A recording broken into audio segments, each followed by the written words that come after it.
Hey, this is Bill DeWeese with Long Strange Journey, and I want to talk about a product today. I don't talk a lot about products unless I've been using them. I have been using this one for a few years now since they first came out. This is a soft plastic from Southern Salt Bait Company. Nate has created these things, and they're actually really cool. And the reason why they're really cool is different than the reason you see him catching fish on there in the Alabama Gulf Coast. What I'm doing here is I'm using these in wintertime mode without the heavy jig head. This is on a heavy jig head because we ended our day rolling out in deeper water. We saw some fish.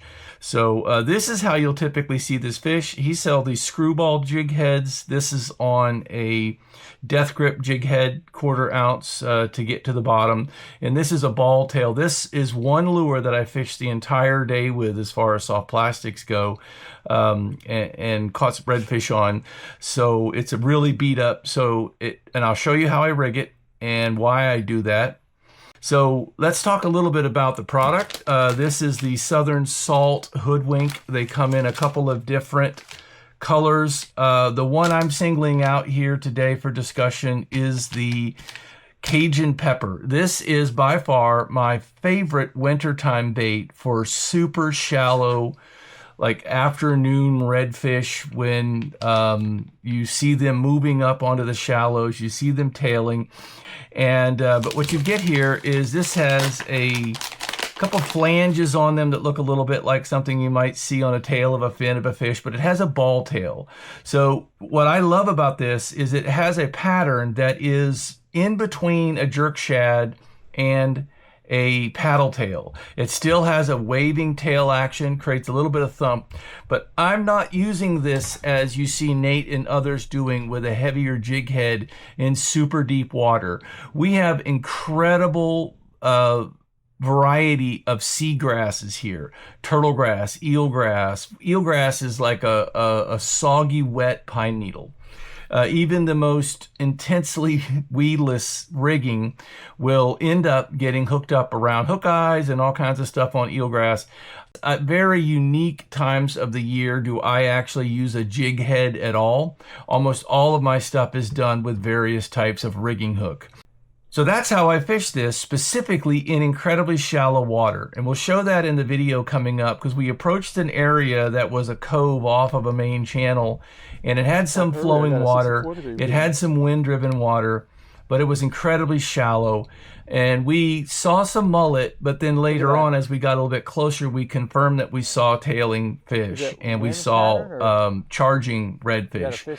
So we proceeded to go up in there, but my boat drafts 11 inches of water, 2 heavy guys on it, right? But you can only run the trolling motor so quietly in such shallow water that you have to keep your distance. So one of the most amazing things about these lures is the plastisol.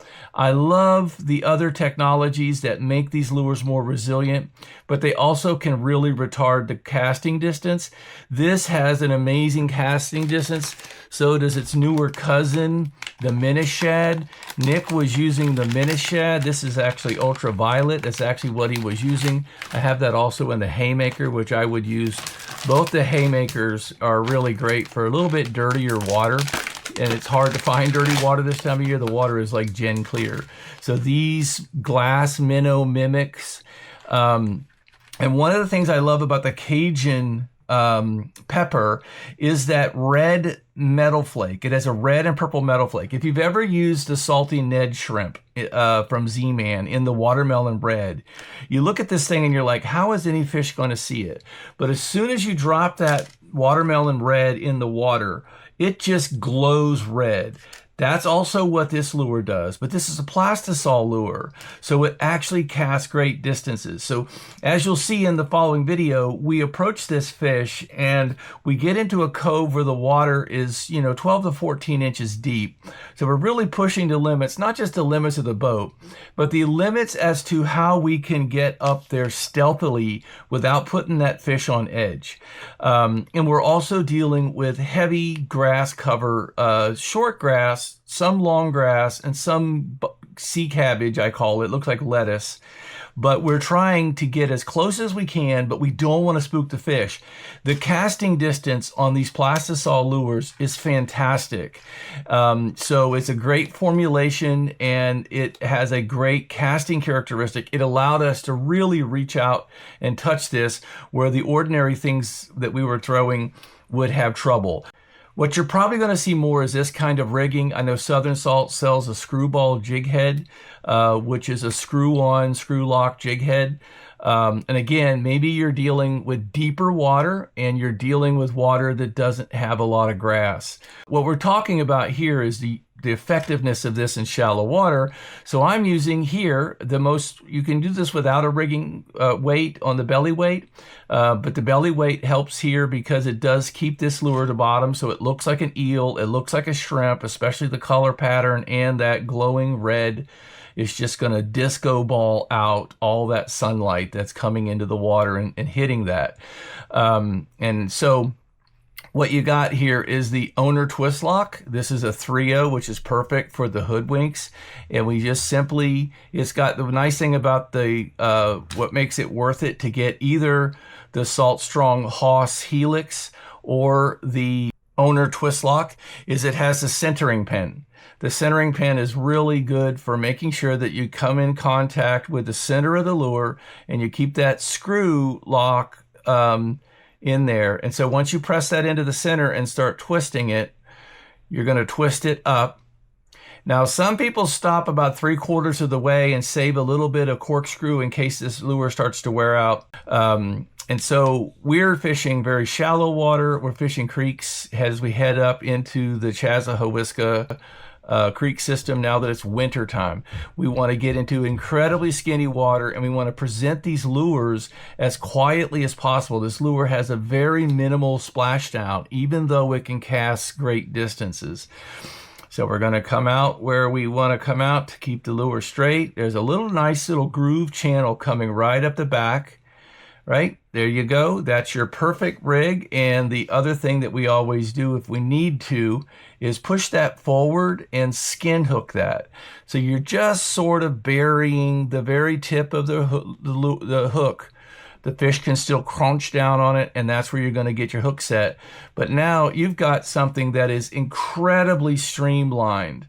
It's not going to pick up grass, except that you're just not going to avoid it. But it'll avoid most grass scenarios. This lure, 90% of the time or better, comes home clean.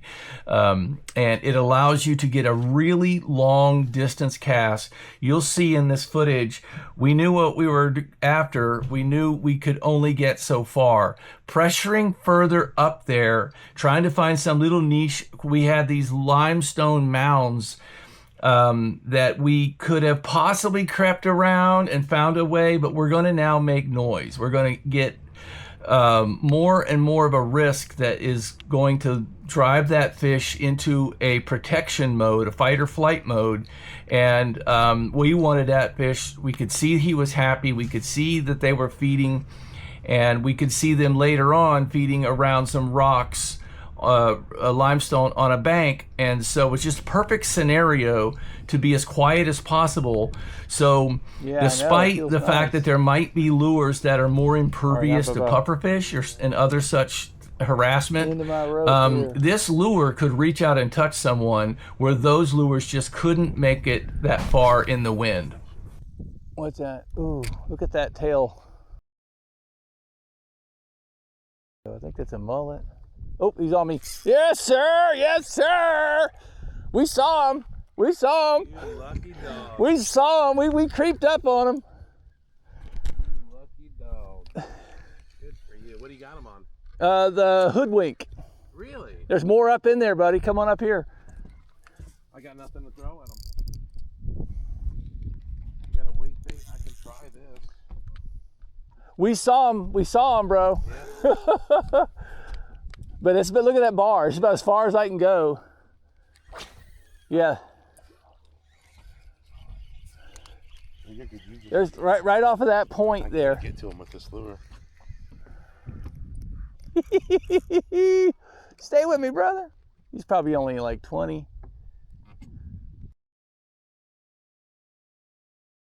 I'll take a 20. Ooh, stay with me now.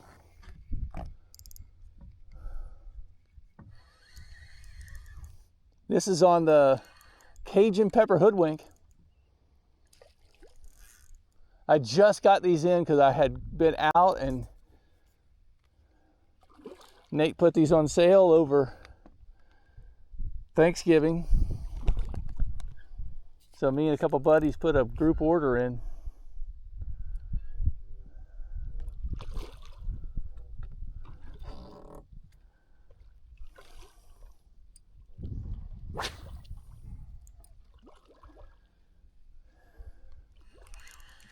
If you're in a shallow situation and you don't know whether to throw a paddle tail or a jerk shad, you should throw a hoodwink.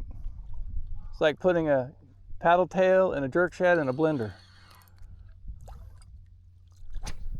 Nice.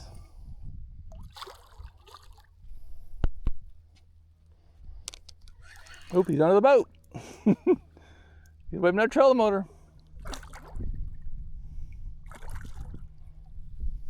All right. Get away from that trolling motor. All right. Let me do the needful here.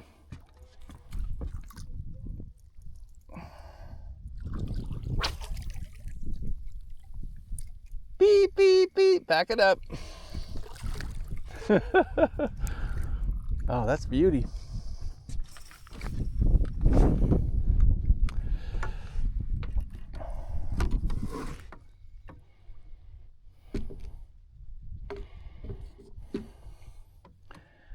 And no matter where you're from, that's fun to see.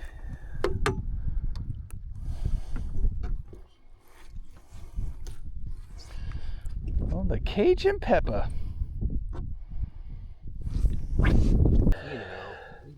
That's what I did because it got windy. Yeah. And I'm sorry, I love my Elastex. But I can't cast it. You can't cast it. You need plastisol in this wind, in my mind, to get the, I mean, look at the distance I got on that thing. I know, I can't get close. Yeah.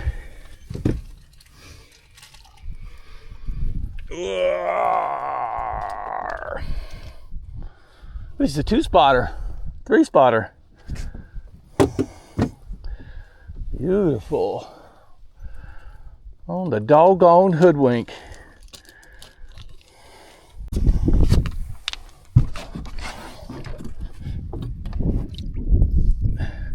We're not keeping, so we're not measuring. Ooh, that water's cold. We're not keeping, so we're not measuring. But we're guessing 21 at least. Maybe 23. You okay, buddy?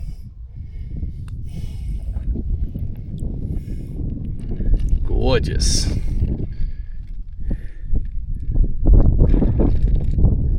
Hasta Luigi. Yeah, this area here is nice. So that's our treacherous point right there. We just got a bit of fit back through there this afternoon. I think everything else has a deep pass. And we can go back out to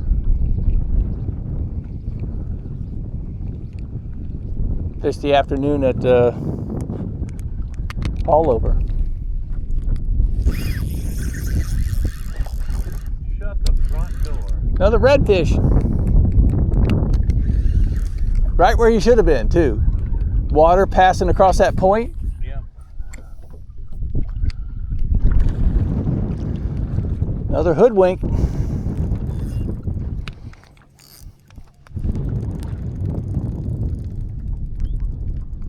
That whole area, that whole side is just rugged as can be.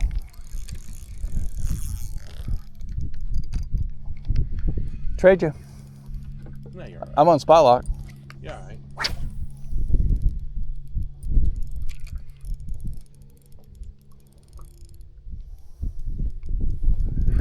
He's letting the current do all the work. There's one. There you go. I don't know where to point the camera. He's a big guy. We're about to have a mess going on here. Gorgeous.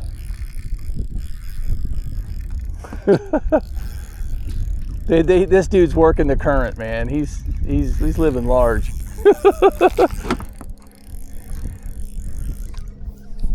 Oh, he's beautiful.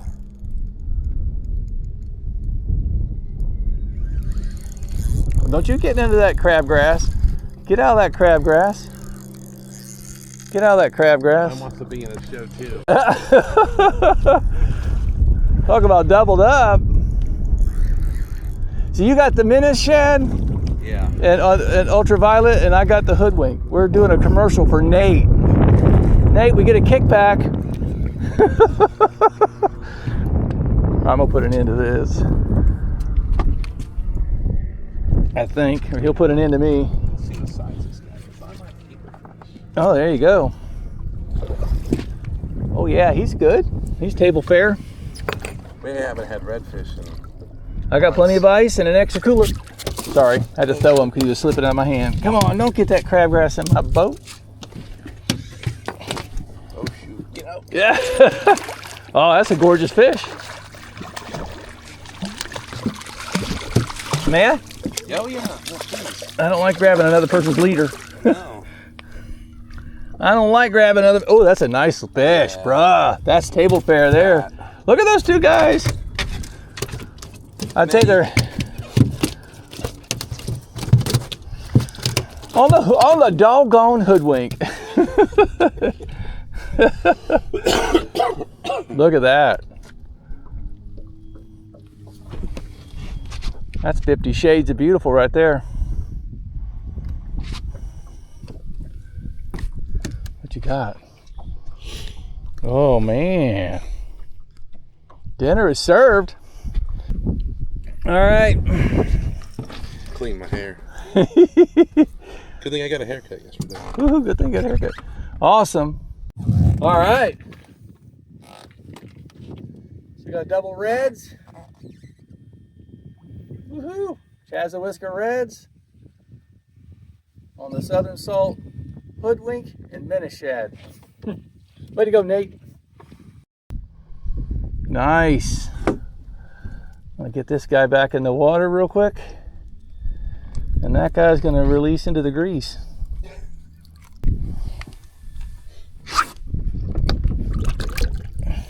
I'd guess that one's 19. At this point, you may ask yourself, how do I work this? Where do I get these hoodwinks? Well, the easiest way is to go to a browser or your mobile phone and put in Southern Salt Bait Company, obviously. And you can order hoodwinks, and you can order menace shads, and you can order the goat. One thing I will say is I highly recommend that you look up Southern Salt Fishing and Southern Salt Bait Company if you're a Facey Space user. Look them up and give them a follow. The reason why I think this is important is because periodically they will run deals, and these sales are really important because they not only lower the price of the tackle, but they also typically will lower the bar for free shipping. So if you're just a dude making an order, you know, sometimes it can be inconvenient to hit that $50 minimum order. What I do is I have 3 or 4 of us dudes put everything into one order that I place, so it's easier to hit the $50 limit. But the $20 minimum order, lowering that bar is really nice, as well as a discount on tackle. This discount plus that shipping reduces the price of a pack of hoodwinks to just a ridiculously low price. I mean, it's more competitive than most any other baits. And again, they're fantastic for use. So definitely give them a follow, both Southern Salt Fishing, the Facebook page, as well as Southern Salt Bait Company, which is the bait company providing the actual product. So give Nate a follow, and you'll see these things are really good performers. And as I'm showing you here, I'm using them in a really shallow environment and rigging them for such. And it's just a fantastic wintertime bait, but they're a great bait all around. Give them a follow and you'll get much better pricing. I place an order usually ahead of winter. In this case, the Cyber Monday deal was what we got in on, and it was really great to load up for the wintertime. here when the water gets super shallow and super clear. We're ready to go. And by the way, I would say while you're here on Facey Space, I created a Long Strange Journey Facebook page to go along with the YouTube channel, posting a little bit more mid-form content here through reels and such. So if you're interested in following along with that, I greatly appreciate any feedback that you have. Hopefully we'll do a little bit more with this in 2026. I'm just kind of laying the groundwork for it now, but feel free to give me a follow. Thank you very much for watching. I hope you have a Merry Christmas and Happy Holidays.